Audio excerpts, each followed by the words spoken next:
बिस्मिल्लाहिर्रहमानिर्रहीम अस्सलाम वालेकुम। जी बच्चों, ये chapter number 8 thermal properties of matter, इसके न्यूमेरिकल्स करने हैं स्मार्ट सिलेबस वाले। मिला के टोटल 4 सवाल बनते हैं, तो ये ज़रा समझ लें। ठीक है जी। अच्छा जी, इसमें हमने करना है 8.3। अपनी किताब साथ रख लें ताकि आपको समझने में आसानी हो, उर्दू वाले भी और इंग्लिश वाले भी। अच्छा जी, 8.3 है क्या? Calculate the increase in the length of an aluminium bar. Length में जो इंक्रीज आई है वो हमें चाहिए। लेंथ एल से मेजर होती है, ठीक है, और डेल्टा का मतलब ये होता है कि उसमें जो चेंज आ रही है, तब्दीली जो आ रही है, तो डेल्टा एल हमें चाहिए, इसको हमें फाइंड करना है।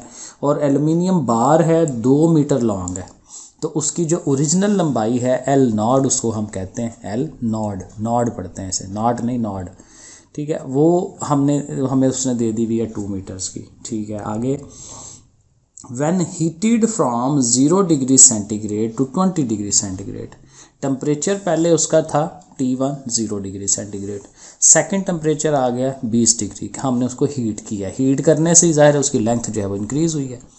अच्छा, फिर क्या कह रहा है? अच्छा, उसमें साथ एंड पे दिया हुआ है, if the thermal coefficient of linear expansion, ये जो अल्फ़ा होता है ये उसका thermal coefficient of linear expansion है। उर्दू में आप पता नहीं ये क्या लिखते हैं, तो आप पढ़ लें। वो 2.5 इंटू 10⁻⁻⁵ है। तो ये वैल्यूज़ हमारे पास हैं और यहाँ से हमें डेल्टा एल फाइंड आउट करना है। अब हमारे पास फार्मूला है, ठीक है, ये देखें नीचे फार्मूला है अल्फ़ा का। Alpha is equal to delta L over L naught delta T. और जब हमने, चूँकि डेल्टा एल चाहिए ना, तो ये जो नीचे वाली चीज़ें हैं एल नॉट डेल्टा टी, ये उठ के उधर अल्फ़ा के पास चली जाएंगी और मल्टीप्लाई होएंगी, क्योंकि इधर डिवाइड में उधर जाकर ज़रब खानी है इन्होंने। तो हमारा फार्मूला फिर इस फॉर्म में आ जाएगा, अल्फ़ा के साथ ये दोनों चीज़ें, alpha L naught delta T. अब ये तीनों की वैल्यूज़ हमने लगानी है और इसे हल कर लेना है। यहाँ एक थोड़ा सा काम ये करना है कि ये जो टेम्परेचर है ना, ये डिग्री सेंटीग्रेड में, तो नॉर्मली हमारा जो साइंटिफिक जो एक कैलकुलेशन है टेम्परेचर की वो केल्विन है, तो हमें इसे केल्विन में कन्वर्ट करना होता है। और उसके लिए रूल है 273 आपने ऐड करना होता है। तो 0 में ऐड करें तो वही रहता है, तो ये 273 केल्विन हो जाएगा। इसी तरह इसमें भी 273 ऐड करें तो ये मिला के 293 हो जाना है, ठीक है, ये भी केल्विन हो गया। और डेल्टा टी का मतलब दोनों में फ़र्क, तो फ़र्क वही आएगा जो पहले फ़र्क था। 20 में से 0 निकालें 20 आता है, इधर से भी माइनस करेंगे 20 ही आना है।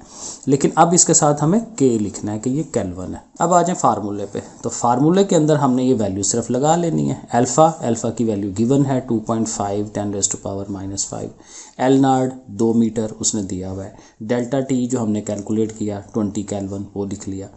अब इसको हल करना है, जस्ट मल्टीप्लाई 2.5 2 और 20, इन तीनों को आपस में ज़रब दे दे, मल्टीप्लाई करेंगे 100 आ जाएगा, और ये हमारे पास 10⁻⁻⁵ वैसे ही आ जाएगी। अब देखिए, चूँकि -5 है तो उसको अगर आप ओवर में लेके जाएंगे, इस 100 के ओवर में लेके आएंगे, तो तब उसकी +5 होगी ना पावर, ठीक है। और दूसरी बात ये कि +5 है तो उसका मतलब क्या होता है, 5 दफ़ा ज़ीरोज़ आप लगा सकते हैं, तो नीचे फिर हम 5 दफ़ा ज़ीरोज़ लगाएंगे, 1 2 3 4 5 वो लिख लेंगे, और ये मीटर्स में आ गया, ठीक है। और देखें, अब 2 ज़ीरोज़ ऊपर हैं, ये 2 ज़ीरो कट गए, नीचे 3 ज़ीरोज़ रह गए, तो 1/1000 आ गया। और मीटर है चूँकि, तो इसको अगर आप सेंटीमीटर में लेके जाते हैं तो 100 का गैप होता है, तो 100 से फिर मल्टीप्लाई, तो 2 ज़ीरो और कट जाएंगे, नीचे रह जाएगा सिर्फ 10। तो आप कैलकुलेटर पे 1/10 करें तो फिर आंसर ज़ाहिर है 0.1 आ जाएगा, और ये हमारे पास आंसर जो उसने बुक पे दिया हुआ है वो मिल जाएगा। तो डेल्टा एल की वैल्यू 0.1 सेंटीमीटर, काफ़ी थोड़ी लेंथ चेंज होती है। ओके, चलें जी, आगे चलते हैं 8.4 की तरफ और उसका सवाल पढ़ते हैं कि सवाल क्या है, और फिर हम इसको समझते हैं। 8.4 में है, a balloon contains 1.2 cubic metre air. एक बैलून है और उसके अंदर जो हवा भरी हुई है ना वो है 1.2 मीटर क्यूब। तो ये ज़ाहिर है मीटर क्यूब 3 ताकत आ रही है ना, तो इसका मतलब यही है कि ये वॉल्यूम है, हुजम है, वी नॉट। और ज़ाहिर है नॉट इसलिए कि ये शुरू वाला है, स्टार्टिंग वाला, ठीक है। तो वी नॉट हमारे पास ये आ गया एट 15 डिग्री सेंटीग्रेड, तो टेम्परेचर भी है कि इस टेम्परेचर पे ये वॉल्यूम है, वो हमने लिख लिया।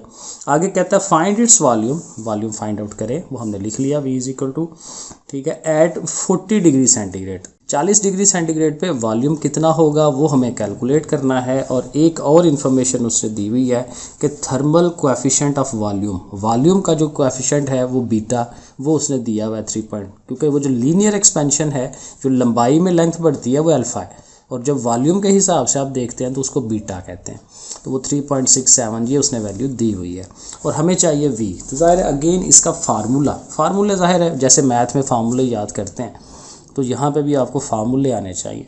तो ये फार्मूला है v = v0 1 + beta delta T. ठीक हो गया। अब चूंकि हमें v चाहिए और v0 पहले से है हमारे पास 1.2, वो लिख लेंगे। 1 + बीटा की वैल्यू लगा ली, और फिर बीटा की ये वैल्यू सारी आ गई तो डेल्टा टी की वैल्यू लगानी है 25, और वो भी आपको यहाँ वही काम करना पड़ेगा केल्विन वाला। 15 है, 15 के अंदर 273 ऐड करें, कितना आ जाता है 15 + 273 करेंगे तो ये 5 और 3 8, 7 और 1 8 और 288 केल्विन आ जाएगा। ठीक है। इसी तरह 40 में 273 ऐड करें, इसमें भी प्लस करें 273, तो ये बन जाता है 313 केल्विन। सो सिंपल ये है कि माइनस जब करवाएंगे तो जैसे आप नॉर्मली इन्हीं को माइनस करवा लें, 40 में से 15 माइनस करें 25 आ जाता है, और यहाँ से भी आप माइनस कराएंगे वही आएगा 25 ही आएगा। तो 25 हमें मिल जाता है डेल्टा टी। तो डेल्टा टी की जगह पे हमने 25 लिख देना। अब इसको हल करना है तो 25 इस अमाउंट से मल्टीप्लाई हो रहा है। ठीक है। तो 25 को 3.67 से मल्टीप्लाई करवाएं, ज़रब दिला दें इन दोनों को, वो आ जाएगा 91 पॉइंट, और साथ ये 10 की पावर -3 वैसे ही लिख दें। ठीक है। अब ये है कि ये 10 की पावर -3 है ना, तो इसको ख़त्म अगर हम कराते हैं तो ये जो पॉइंट है उसको 3 डिजिट पीछे लेके जाना है, 3 हिस्से पीछे लेके जाना है। 2 डिजिट तो ये हैं 91, और साथ एक 0 एक्स्ट्रा लगा लेंगे, तो ये देखें एक 0 हमने एक्स्ट्रा लगा लिया और वहाँ पे पॉइंट लग गया, तो 0.0917 ये हमारे पास आ जाएगा। वो हम इसलिए कर रहे हैं कि इस रकम को इस 1 में ऐड भी करवाना है, प्लस करवाना है। तो जब 1 के साथ ये प्लस कराएंगे तो 1.09 हो जाएगा। कैलकुलेटर साथ साथ ज़ाहिर है हर चीज़ में करें, और ये चीज़ अब 1.2 से मल्टीप्लाई हो जाएगी 1.31, और 1.31 उसने राउंड ऑफ करके ये 3 के बाद जो 1 है उसको छोड़ ही दिया, तो 1.3 सिर्फ वो आंसर आ जाएगा। अब आ जाए जी 8.7 पे। 8.7 पढ़ते हैं क्या लिखा हुआ है। हाउ मच आइस, कितनी आइस जो है विल मेल्ट हो जाएगी। क्वांटिटी, आइस की जो क्वांटिटी है ना वो हमें चाहिए, उसका मैस चाहिए, कितनी आइस जो है वो पिघलेगी, मैस उसका।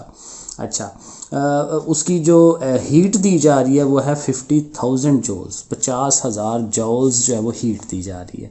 तो हीट जो दी जा रही है वो डेल्टा क्यू, ठीक है, क्वांटिटी ऑफ हीट में जितनी चेंज आ रही है वो 50,000 जूल्स है।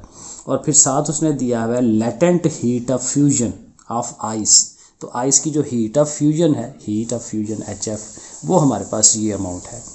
ठीक है। और ये बस ये 3 चीज़ें हैं, मैस चाहिए, ठीक है, और वो जो क्वांटिटी ऑफ हीट है वो दे दी उसने, और जो लेटेंट हीट ऑफ फ्यूजन है वो दे दी। तो इससे हमें मैस फाइंड आउट करना है।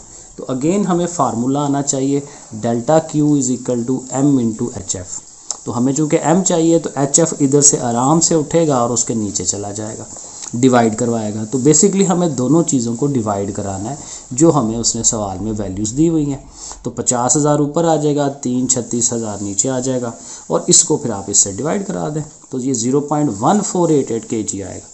उसने क्या किया, राउंड ऑफ करके 15 कर दिया, क्योंकि 8 है ना बड़ा, तो 8 को अगर आप छोड़ते हैं तो यहाँ 4 को 5 कर देंगे, तो उसने 5 कर दिया।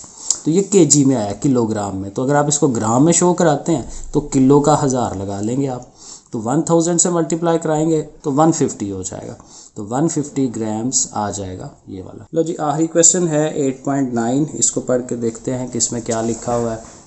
लो जी ये है, how much heat is required to change. अब how much heat is required, तो क्वांटिटी ऑफ हीट हमें चाहिए, क्वांटिटी Q, ठीक है, लेकिन ज़ाहिर ये वॉल्यूम के हिसाब से है तो इसलिए हमने V साथ लिखा हुआ है, अब आगे पता चल जाता है।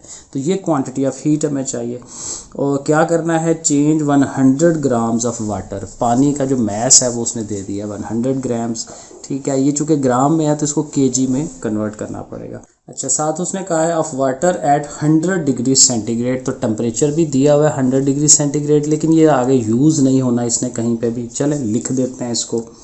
और फिर उसने कहा है इसको स्टीम में कन्वर्ट करना है। और साथ एक्स्ट्रा इन्फॉर्मेशन उसने दी है latent heat of vaporisation. Vaporisation के लिए वी वेपोराइजेशन का वो हम यूज़ करेंगे, हीट ऑफ वेपोराइजेशन है HV, तो वो वैल्यू हमें उसने दे दी हुई है।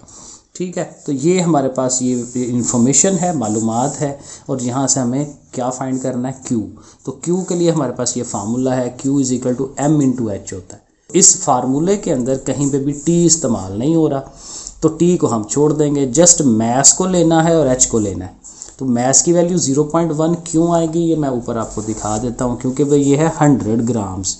तो जो लोग चूँकि इसको केजी में लेके जाना है, किलोग्राम में, तो 100 को 1000 से आपने डिवाइड कराना है। तो जब आप डिवाइड कराएंगे तो 0.1 kg आ जाएगा। इस 0.1 को हमने यहाँ यूज़ कर लेना है। अच्छा, अब 0.1 इतना अच्छा नहीं था, हमें इसको ओवर में ही रख लेना चाहिए। जब इसको कन्वर्ट कराते हैं ना, पॉइंट ख़त्म कराते हैं, तो 1/10 आता है। ठीक है, और 10 को आप ऊपर लेके जाएं तो 10 की पावर माइनस में हो जाएगी, और वो माइनस की पावर जो है 1, वो इस 6 पावर में से माइनस हो जाएगी। 6 - 1 करेंगे 5 आ जाएगा।